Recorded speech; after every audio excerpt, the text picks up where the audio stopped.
E agora a gente conversa numa entrevista exclusiva com o deputado federal Eduardo Bolsonaro, filho do ex-presidente Jair Bolsonaro, que está nos Estados Unidos e tem acesso ao alto escalão do governo norte-americano. Eduardo, que tem se posicionado duramente nesses dias contra alguns integrantes dos poderes judiciário, legislativo e executivo brasileiros.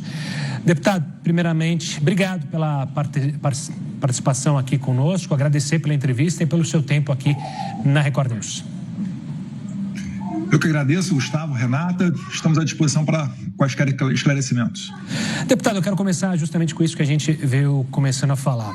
Justamente é o ponto que gerou sua reação mais forte. Nas últimas horas, no último dia, o senhor se manifestou duramente sobre a decisão do ministro Flávio Dino relacionada à lei Magnitsky, que na prática poderia proteger autoridades brasileiras, caso do ministro Alexandre de Moraes, de sanções internacionais. O senhor afirmou que isso é a materialização da crise institucional. Mandou um recado ao mercado financeiro para escolher entre falir ou reconhecer a crise. Uma declaração muito forte. O senhor pode explicar para a gente qual é a conexão, então, direta entre essa decisão e o risco de falência para o mercado? Gustavo, primeiro que não há nenhuma manobra que possa ser feita pelas autoridades brasileiras para evitar a aplicação da lei Magnitsky. Primeiro, é necessário esclarecer que a lei Magnitsky não é uma legislação norte-americana que pretende ser aplicada a países estrangeiros. Não é isso.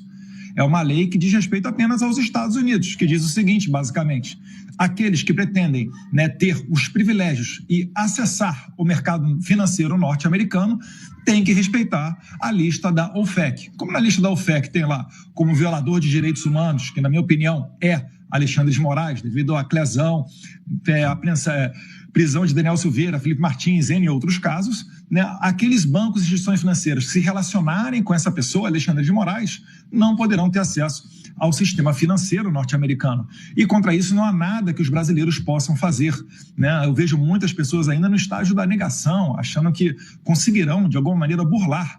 Mas imagine só, os Estados Unidos aplicam as sanções a vários outros países, autoridades de Cuba, do Irã, da Venezuela, e é óbvio que a sua aplicação, a sua efetividade, não fica à mercê desses países, pois se assim fosse, eles já teriam recusado as aplicações dessas sanções. E finalizando, como eu entendo que o governo Donald Trump não vai recuar ou mesmo se submeter gratuitamente aos caprichos de uma canetada de Flávio Dino, eles continuarão indo adiante com a sanção. Eu espero até uma resposta, talvez outras consequências vindo das autoridades americanas após esse desafio feito pelo Flávio Dino. Deputado, falando sobre isso, o senhor acredita, então, de fato, que os Estados Unidos possam punir os bancos brasileiros? A gente mostrou as ações dos bancos brasileiros. Inclusive, foi sobre isso a reunião que o senhor teve na semana passada com o secretário do Tesouro, Scott Bessent? Sim, o secretário do Tesouro nos recebeu, inclusive na mesma data em que o ministro da Economia, Haddad, pleiteou uma reunião com ele, foi descartado, e nessa oportunidade em que eu e o jornalista Paulo Figueiredo estivemos junto ao secretário Scott Bessent, nós levamos a ele o conhecimento de que não estava, ao menos o que era noticiado na imprensa com várias matérias, é que não estava sendo feita a aplicação correta da lei Magnitsky, pois não existem níveis ou graus de aplicação da lei. É sim ou não, é preto no branco. Alexandre de Moraes, violador de direitos humanos, tem uma conta neste banco, este banco não terá acesso ao mercado norte-americano. E como todos os grandes bancos brasileiros, instituições financeiras, dependem de circular dentro do sistema financeiro dos Estados Unidos, por óbvio, um desligamento deles teria como consequência a quebra desse banco. Esse efeito inicial que a gente viu, da perda de mais de 40 bilhões de reais, é apenas um primeiro efeito. Aguardem, pois, em casos anteriores, foram aplicadas pesadas multas, por vezes de bilhões de dólares, a bancos que desrespeitaram essas sanções. E, mais uma vez, eu não vejo uma maneira que as autoridades brasileiras consigam burlar esse sistema. E também não vejo um recuo por parte do governo americano, ainda mais se tratando da presidência de Donald Trump. Deputado, a sua crítica vai além de um ministro. O senhor fala frequentemente em ativismo judicial. Na sua avaliação, o Congresso tem sido omisso em estabelecer limites para a atuação do Judiciário? Na verdade, a minha interpretação é que o Congresso tem sido refém. Por óbvio, nenhum parlamentar que ocupa um cargo eletivo hoje vai conseguir fazer essa denúncia sem sofrer uma represália pesada do Alexandre de Moraes.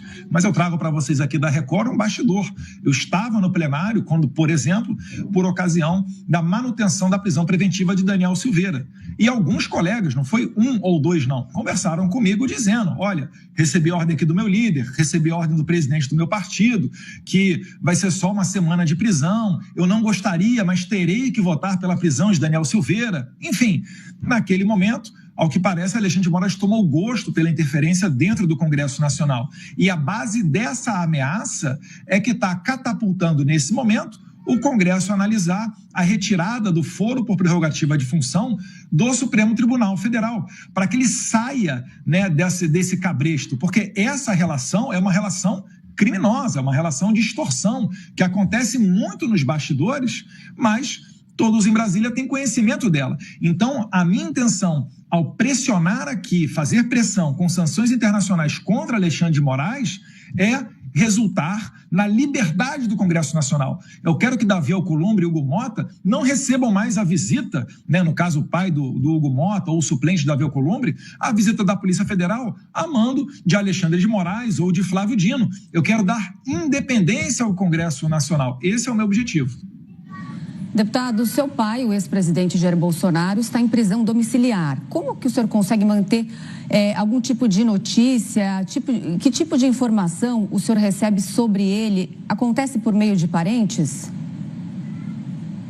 Eu só tenho recebido notícias dele basicamente através da imprensa, né? Fiquei sabendo que ele foi fazer alguns exames, se não me engano, sábado. E eu só pergunto o seguinte, aqueles que acham que a democracia pujante segue normal, por que um ex-presidente, primeiro, é julgado no STF?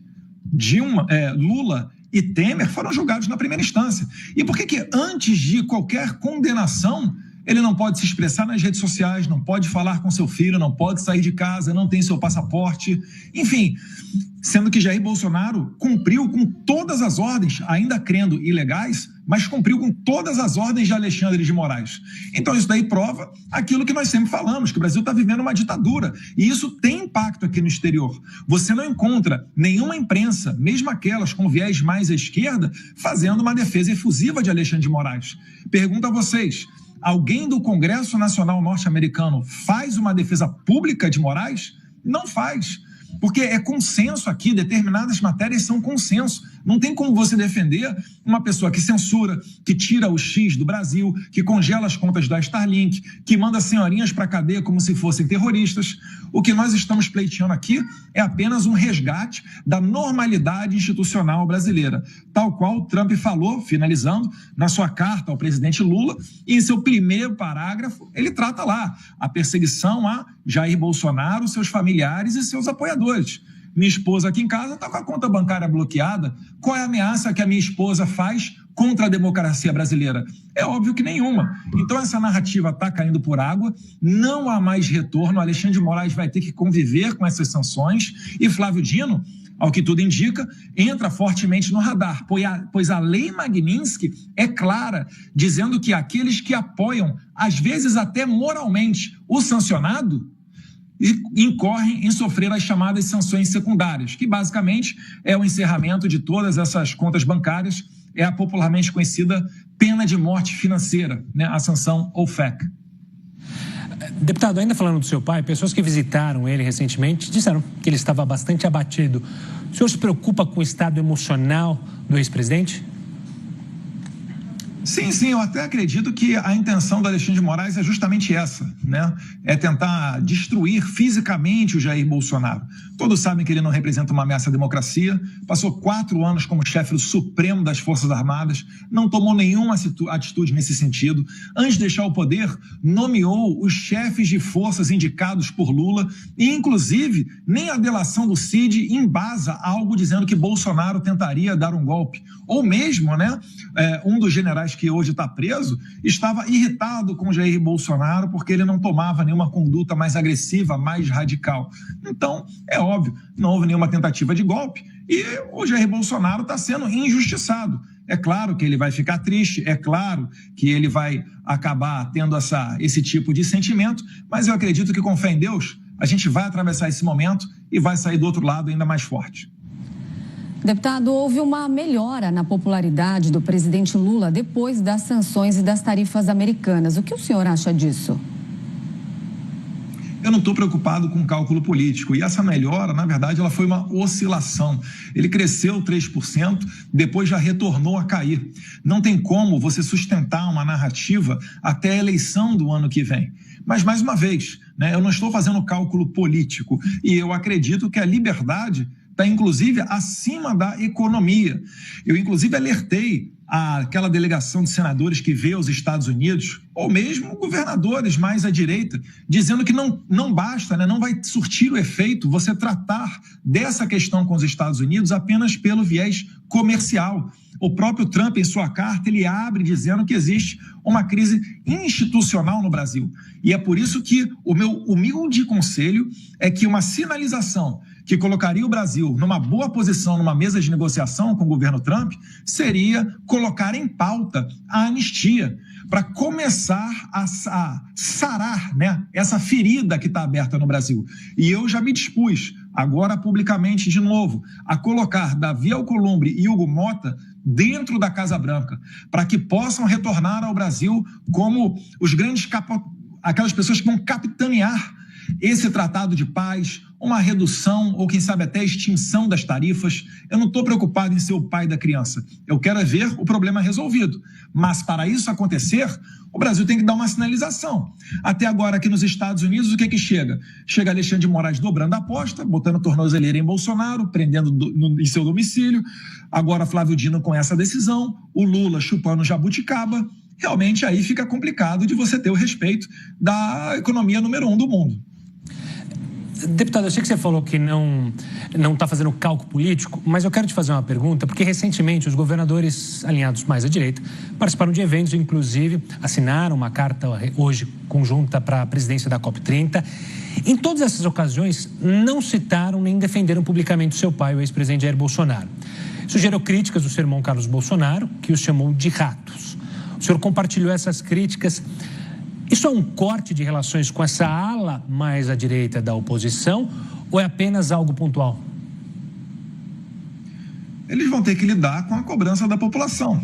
Se eles tanto vocalizam que Jair Bolsonaro é o maior líder da direita, estão interessados no voto, chamado voto bolsonarista, vamos assim dizer, e no momento mais crucial sequer falam o nome de Jair Bolsonaro, fica difícil de você fazer qualquer tipo de defesa deles. Eu acho que eles estão tendo agora uma janela de oportunidade para colocar a mão na cabeça e entender que é preciso ser feito uma defesa efusiva, não do Jair Bolsonaro, mas a favor de todos aqueles perseguidos políticos.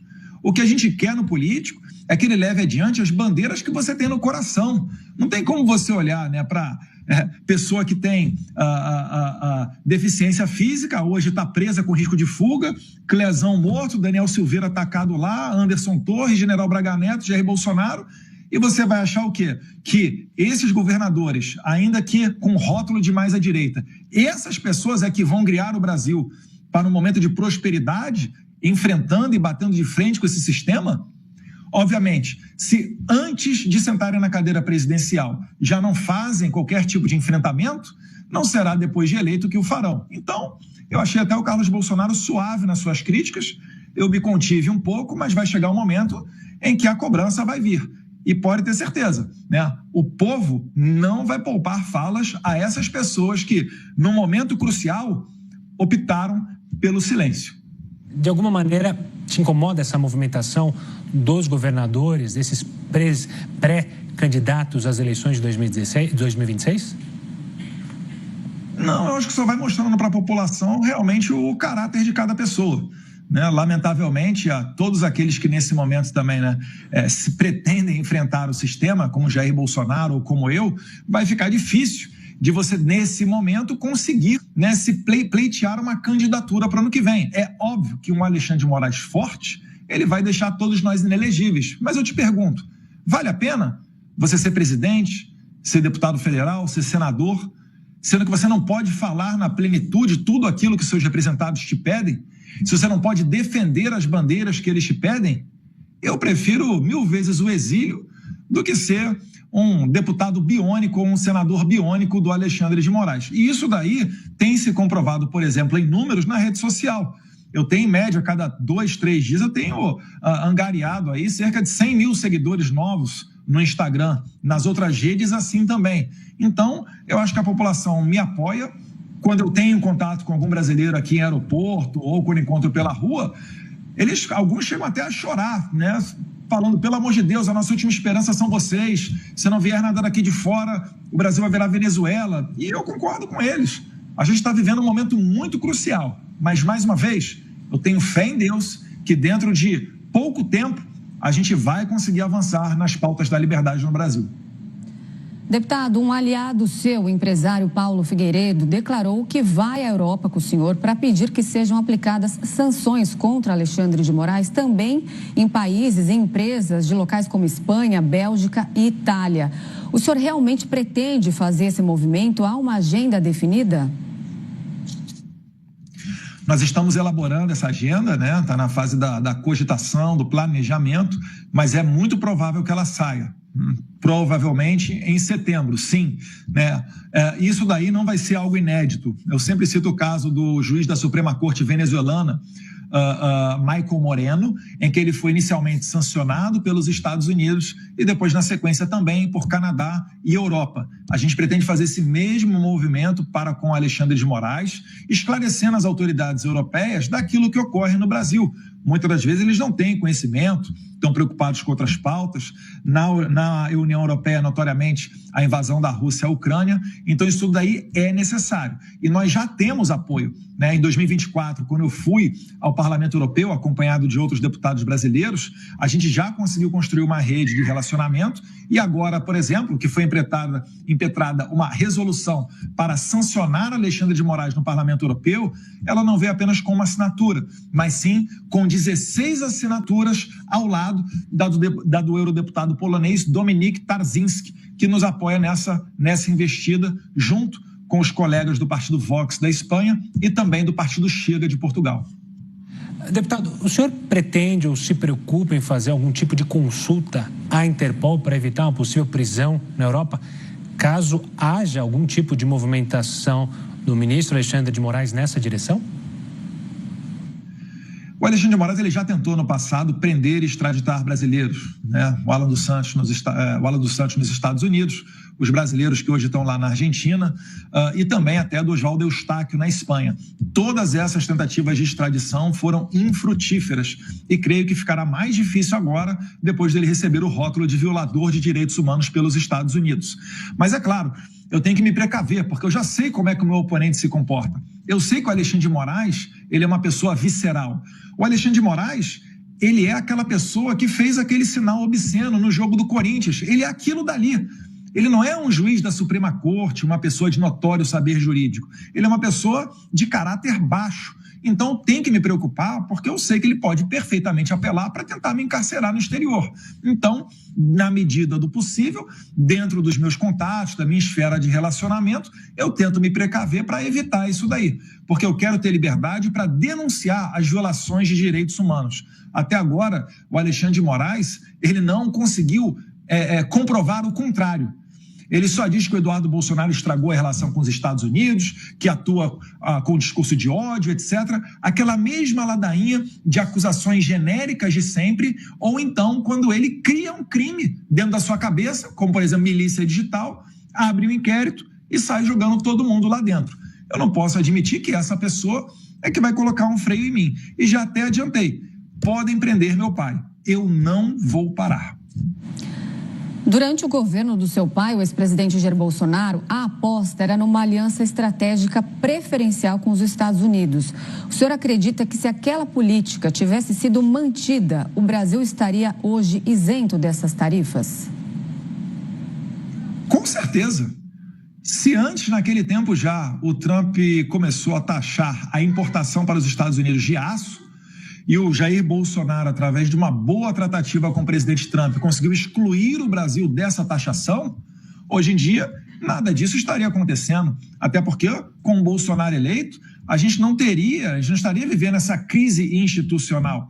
porque existe um respaldo do Lula, do governo Lula, por trás do Alexandre de Moraes. Inclusive, o Lula falou que o Itamaraty deveria investigar as minhas ações aqui nos Estados Unidos, se esquecendo que os diplomatas não são, né, agentes de polícia. Talvez ele esteja confundindo um pouco as coisas por aí. Mas certamente o bom relacionamento de Bolsonaro com o presidente Trump, jamais estaríamos vivendo uma crise institucional e jamais teríamos uma tarifa, ao menos, né, de 50%. Deputado, eu vou retomar em algo que você falou mais cedo, sobre justamente um convite aos presidentes do Senado, da Câmara, para irem aos Estados Unidos e você intermediar uma conversa com a Casa Branca. Na prática, além disso, há outras sugestões para que Itamaraty, o próprio Ministério da Agricultura revertam ou negociem essa situação? Fica só no campo político, de fato?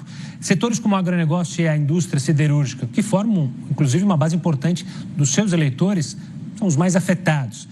Que mensagem que o senhor traria para eles, produtores e empresários, neste momento?